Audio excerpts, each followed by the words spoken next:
if you want a candidate who has experience in politics, take a look at this. 36% of those that said they want a candidate with experience in politics, Marco Rubio. Ted Cruz, 34%. Kasich, 11%. Bush, 11%. Donald Trump so low on this score, he doesn't rate in the top four there. He's down at 4% of people who want experience in politics. But what about the other side of this equation? Outside the establishment. Do you want someone from outside the establishment? Wow. Look at that. Donald Trump, 60% of those voters go his way.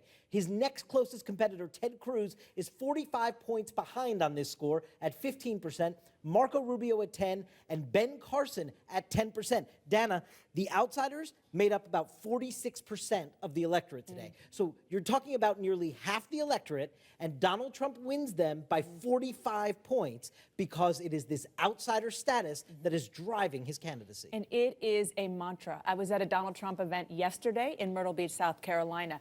Every single person who I talked to who were even considering voting for him, he's not a politician. I'm sick of Washington. We need somebody new. We need somebody to break the cycle. So obviously that trend is continuing here. One thing that in the numbers you just showed, which I think is just fascinating, the people who do want experience, 2 first-term senators top the list, Marco Rubio and Ted Cruz. John Kasich and Jeb Bush, who arguably have the most experience in politics, 11%.